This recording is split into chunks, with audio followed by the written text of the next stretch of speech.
Hi friends, welcome to a new episode of Beauty History. I am your host, Allison Chase. Beauty History is this interdisciplinary meeting house between beauty, fashion, and history. I have done deep dives into the lives of Coco Chanel, Karl Lagerfeld, Estee Lauder, to name a few, but recently we've been enjoying this memory lane aspect where we look at some vintage collections and draw some inspiration from the past. But before we go any further, let's take a second to grab our iced coffee or a hot coffee. Let's take a sip and let's get started. Beauty History is the first Friday of each and every month, and last month we looked at some of the best Chanel spring releases from the past, and there were a lot of conversations going on in the comments section. So today, I thought we would focus in on the one and only Peter Phillips. And we're going to look back at some of his best collections for Chanel, because he was the artistic director for Chanel from 2008 to 2013. And so that is going to be today's topic. We're just going to look at some beautiful makeup together. How does that sound? But before we take a deep dive, I would like to do a little bit of housekeeping here and give a special thank you to a few of you in the comment section. So there is this thanks button on the video where it's basically like a tip jar, and a few of you have been reusing them monthly, and I really appreciate it. So a special thank you to Claire Collins, Christina O'Connell, and Lemon Star. So this basically helps keep me caffeinated when I go to cafes and do my research. So thank you so much. Now, a little bit of background on Peter Phillips. I tried my best to do a bit more of a biography on him, but there isn't that much available. I mean, he's still alive, first of all, and I don't love to do a deep dive on someone who's still around for whatever reason, but Peter Phillips is actually Belgian. He's not French. He has a lovely Belgian accent when you listen to him in his interviews. He's from Antwerp, and he studied design. And he was working at a Paris fashion show behind the scenes in the backstage. And he caught the eye of Karl Lagerfeld, of course. At the time, Karl Lagerfeld was for Fendi, which we have covered. And he introduced Peter to some very important people at Chanel. It really is just who you know and the right timing. I think that's what we've learned from beauty history. It's persistence, who you know, and the right timing. And so Karl introduced Peter to the previous creative directors. It was Heidi Morawetz and Dominique Moncourroy. And they had previously held the position of artistic beauty director for 30 years. So that's a long time. And so Peter joined Chanel Beauty. He was the helm, the artistic vision behind the brand from 2008 to 2013. And then he left, sadly, for Dior, which was a gain for Dior, but a tragic loss for Chanel, in my opinion. Peter's first collection for Chanel was the Soho Story. And this collection is all about extreme contrasts. So feminine and masculine, or what we think is feminine versus what we think is masculine, and softness and edginess, and all the contrasts in between. And so this collection here has a lot of pinks, which we associate with femininity and softness, but then we have these more jagged, extreme, dark colors, and the names used for some of the products kind of evoke more masculine, strong ideas. And so the palette here is this blend of soft pinks with steel gray and dark brown. And I love that little compact over on the side. It says Soho on it. It looks like a highlighter, blush, bronzer. It's described as Soho de Chanel. So I don't know what it is exactly or what it was, but if you remember any of these, leave comments down below, please. And so we have the contrast here of that light pink glossomer, which I love, and then a little bit of a darker lip and a darker gloss as well.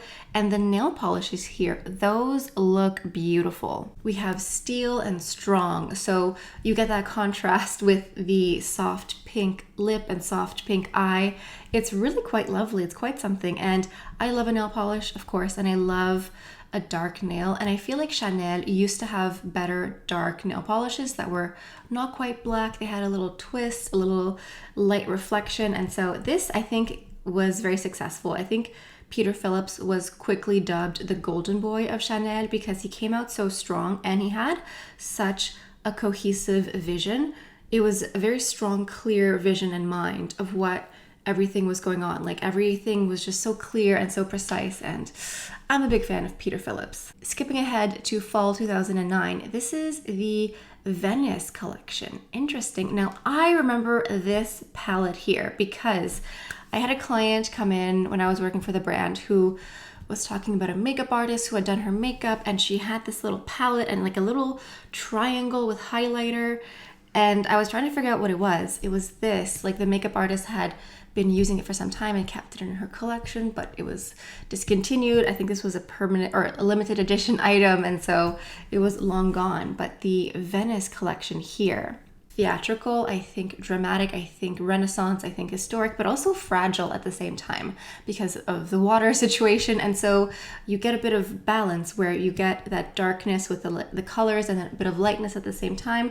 So again, I just think that the vision here of the collection is just very clear, and you can sort of see exactly what Peter had in mind with the makeup. I think it's very clear. Now, this was described as some sort of eye gloss. I don't know if I'm an eye gloss girl. I always want to wear an eye gloss, but I have hooded eyes and they're very oily, so it typically is not for me. But an eye gloss looks wonderful on print. It always looks really nice for fashion. And we have here this beautiful tweed blush here. It looks gorgeous. It's the Joue Contraste in Fresque. It looks beautiful. Or actually, no, this one here is the Tissage de Chanel. It's the tweed blush in Sienna. My apologies. So it's like an earthy bronze. I love a blush that looks like a bronzer. It's so beautiful. And again, here we have the super dark nail polish that has a bit of reflection with the gondola shade, and intermezzo. That sounds like something I would love. I love a white nail polish. So beautiful, tens across the board. I also have this photo here. It's the fall 2009. It's called Les Noirs de Chanel. So this is also part of the Venice collection, if I'm not mistaken. So again, it's very dramatic, very dark.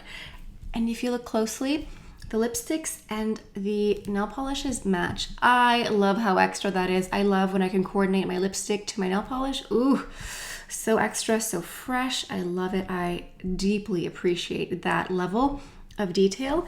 And the back, it almost looks like a really dark red camellia. I love it. Moving on to summer 2010. This is an alley collection. My God, this is Les Pop-Up de Chanel. I love this. I think it is exquisite. I love, first of all, the Barbie promo. She screams Barbie to me. I love it. I love the pink nail, pink lip, pink straw, oversized glasses. That is summer. You know exactly what this is. No one needs to explain anything. You know exactly what this is. And the collection.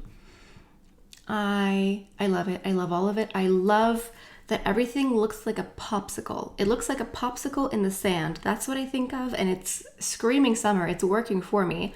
I love that the glosses match the lipsticks, and then the lipsticks match the nail polish. Obviously, the green nail polish doesn't have a match, but the pink and orange, you have it in the gloss, and the lipstick, and then the nails. Yep, I'm here for it. It's fresh, it's vibrant, it's so on the nose, but not too much. Like, it's not tacky. I think it's wonderful, and I love those bronzers. It looks like ripples of waves in the sand. You know how the sand looks like that? That's what it looks like. Like, I know exactly where this is, where I'm going with this one photo. I don't need any more explanation. I'm on board. Let me get my passport. I'm on the way. Let's see if we can get a close-up of these nail polishes. I don't think I have these, but I would love them. I would love that pink one. I love a flashy pink nail polish for the summer. I think it's so cute. And you know, that mint green, that limey mint green, I think it's more mint than lime, sorry, but it actually is very complementary to the pink and orange here in this photo. It just looks very nice. It's very aesthetically pleasing. Yeah, I would spend money on that 100%. going into spring summer 2011. This is the Perles de Chanel, the Chanel Pearls collection. Pearls and Chanel are, like twins. It's been part of the mythology and the iconography of the brand for a long time, so it makes sense that he went to that well for inspiration.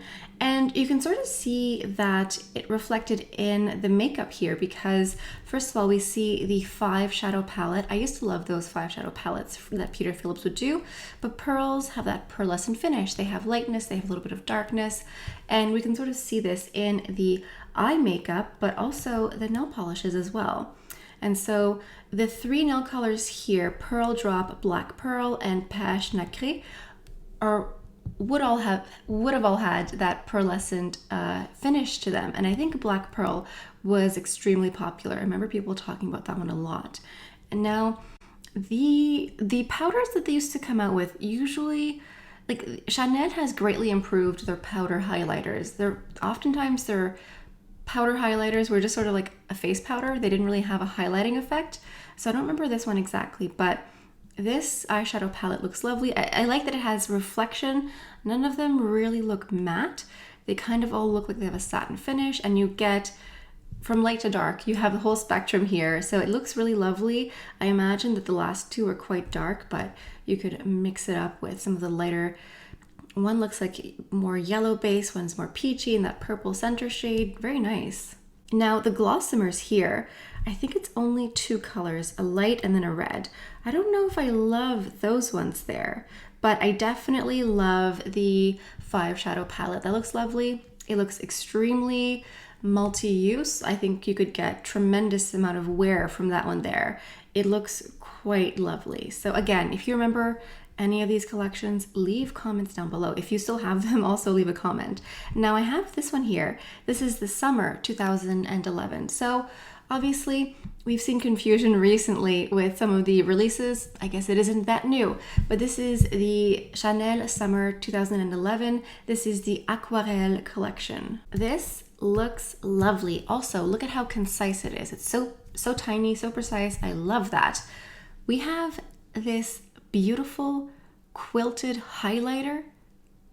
That looks gorgeous. That looks stunning. This is exactly what we want when we say we miss older Chanel makeup collections. This is what we mean. We mean this exquisite attention to detailing, something a bit smaller, more precise, and just give me beautiful, light, ethereal makeup for summer, for spring.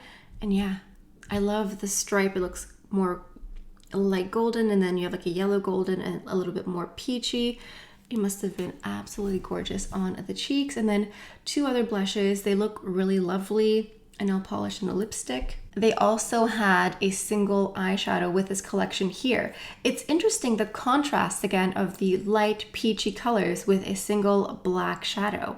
I used to love their single shadows. I have a couple of them, but I kind of miss that they don't really do any more single powder shadows. I like the liquid shadows too, but I just miss this. And I really love how small the collection is, because you could go in and buy a nail polish, a highlighter, an eyeliner, a blush, a lipstick, and an eyeshadow without feeling like you bought a million things. You could buy the whole collection without feeling like you went overboard. I mean, yeah, it's expensive, of course, but it's one of each. It's not 3 highlighters and 7 lipsticks. You know what I mean? Like, it was very concise. I really appreciate that. I appreciate the simplicity, because I think that luxury is meant to be luxurious, my opinion. And I love this. I think it looks lovely. And in the photos, it looks like they used the eyeshadow as a liner too. And so it looks like they used the highlighter on the eyes. Very, very lovely. Apparently 2011 was a very productive year, because we have another summer collection. Listen, I'm just reporting the news here, but this says it's the summer 2011 collection for Chanel. It's the Fleurs d'été, so summer flowers. This looks beautiful. We have buttercup yellows, tender greens, vibrant colors. Yeah, I love a yellow nail polish. I do. I bought one from the 2018 collection. I love it. It still wears nicely. And I love this. It looks like summer. It looks tropical. It looks light. It looks summery. So beautiful. I love that the lip gloss is matching the nail polish, of course. And the bronzer palette to me looks like Neapolitan ice cream. So it's giving me summer with ice cream. Who doesn't want that? Now, the green eyeshadow is interesting. It's very, I'm guessing that the eyeshadow would have been lighter because some of the older formulas were not as opaque. And if you look at the model, you can, at first, I didn't even think she was wearing eyeshadow, but I think she is just very lightly. I don't know if I would have gotten the green eyeshadow, but I would have gotten everything else. I would have gotten the nail polish, the bronzer palette, and the gloss. Yep, that looks beautiful in my opinion. And then we have more photos here of that same collection, but just more nail polishes here. So if you're not into the yellow nail, I understand. You get the light pink and then a beautiful beige nude. I think the pink and the yellow would be for me. We have more beautiful glosses. Ugh, how stunning. I love their glosses. I hope they make a comeback because I just love their glosses and I'd like to see more of them. Now, this person here did the Lord's work and they actually compared the summer 2011 and summer 2012 bronzer palettes. So thank you, the Beauty Lookbook. All the blogs that I'm using today are all listed down below, so go ahead and peruse that. So the first one is like a bronze rose, and that was the summer 2011, and then it was Sable Rose, that was summer 2012. And then on the bottom, it's Bronze Corail from the previous year, and then Sable Beige for 2012. So I love all four. I guess they had like a lighter and then a darker palettes available for each year. I love all four. I think all four are lovely. I think they're very pretty. I don't know if I would have gotten the pink here or the coral one. The coral one looks a bit darker, but listen, I would have swatched, and if I owned those, mine would look destroyed because I do that with my products. I just swirl and dig and use up what I have and enjoy myself. But you know, it's a good thing that this person has a bit more restraint because we can see they took pretty nice photos of the crisp products here, but I think that these look gorgeous. I think that they look lovely. I love it. Beautiful. I love the side-by-side as well. Thank you so much, the Beauty Lookbook. And then we have a little bit closer up photos. You can tell she did enjoy her bronzer from 2011 as well. I guess she must have taken the photos as soon as she got the new palette for 2012, but yeah, it looks gorgeous. And I love the arm swatches. The arm swatches make it look so beautiful and so soft. Like it looks soft and lovely and just gorgeous. Just completely stunning. In 2012, Peter worked on a collection for Fashion's Night Out.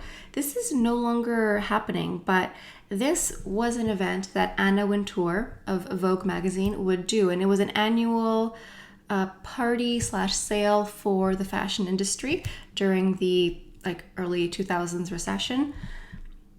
I wonder if they're going to do anything now. Anyway, so he came out with the 2012 twin set. I've already told you how I feel about a matching lipstick and nail polish. And so this is Le Twin Sets collection. And he designed gorgeous matte lipsticks with matching nail polish for a chic, sophisticated, gorgeous collection here. So we have tones of plum, pink, and beige. I love each set. I think each one is gorgeous. I think it's a different mood, a different vibe for each one. But looking at these individually, I'm looking at Infidèle. Gorgeous. I would love that 100%. Provocation. I remember this one. I think I had it at some point. I either had the nail polish or the lipstick at some point. I don't think I had both, but beautiful, so dark and so sexy. And then we have délicatesse, which means like delicateness. Beautiful, light, everyday, muted beige. Yeah, this was it. I mean, I think it looks so beautiful. I love it so much. I did get ahead of myself momentarily because Peter Phillips also designed a nail polish collection for Fashion's Night Out in 2011, and this was Les Jeans de Chanel, so the Chanel jean collection. And I remember these. I have at least, I think, one or two of these blue nail polishes. there was Blue Rebel, Cocoa Blue, and Blue Boy. I think I have Blue Rebel and Blue Boy. You know how I feel about blue. You know how I feel about nail polish. I love it. I wish I had Cocoa Blue because I do like a light pastel. I would have loved it. I would have loved to have the whole collection. Gorgeous, gorgeous. I just feel like Peter had a really great knack for designing nail polish. Just colors that were just instantaneously iconic and covetous. You just wanted it right away. He was so good at that.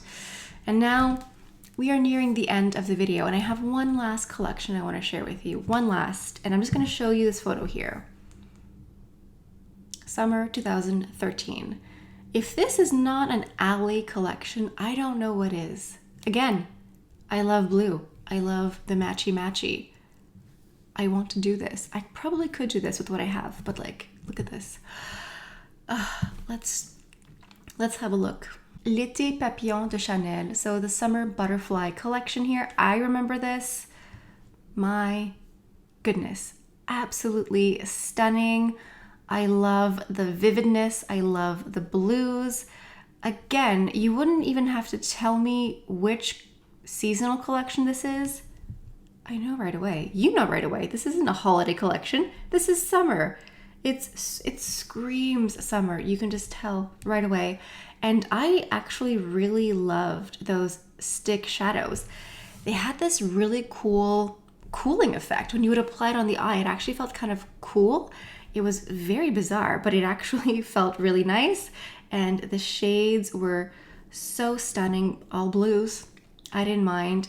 And then the mascaras, they also had like a yellow, a dark blue, and like an aqua blue. Very interesting. You could matchy your eyeshadow to your mascara.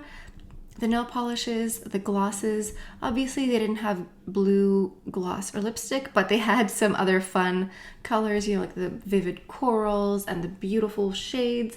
I always loved when they matched a gloss to a nail polish, one that was a bit darker, one that's a bit lighter. I just like the variety. And the blue nail polishes that came with this release sold out so quickly. Like everything sold out from this really quickly because it was just such a beautiful release, such a beautiful collection. And I really miss it. I think this one was such a great collection. I'm ending it on this collection here because to me, this is, like I said, if this is not an alley collection, I don't know what is. And to me, this screams Peter Phillips. It's vibrant, it's bright, it's colorful, and it tells you exactly what it is. Someone could see this in 100 years and know which collection it is. There's no explanation needed. So yeah, that is an introspective or retrospective of Peter Phillips at Chanel. Peter, I hope you're happy at Dior. I hope you're getting paid buckets of money. And we miss you. We miss you a lot. But, you know, I understand people can't stay at the same company forever. But, you know, maybe come back, please. We would appreciate it. So, yeah, let me know what you think of today's video. Leave a comment down below. Like I stated, the first Friday of every month is dedicated to a new episode of Beauty History. So leave a comment. Let me know what you'd like to see a deep dive of next. Let me know if you liked today's video. And if you've made it this far into today's video, leave any bright, colorful emoji, a blue, a purple, a green, anything bright and colorful. I think that's the message of today's video. Thank you so much for stopping by. Thank you so much for your support and your help. We have hit 20,000 subscribers, which is crazy. That's so many people. That's so many people watching. So thank you. Thank you so much for liking my videos, commenting, subscribing, encouraging me, helping me out. I really, really appreciate it. So yeah, that's all I have for you guys for today. So thank you so much for stopping by. Hope you have a beautiful day and I'll see you next time. Bye.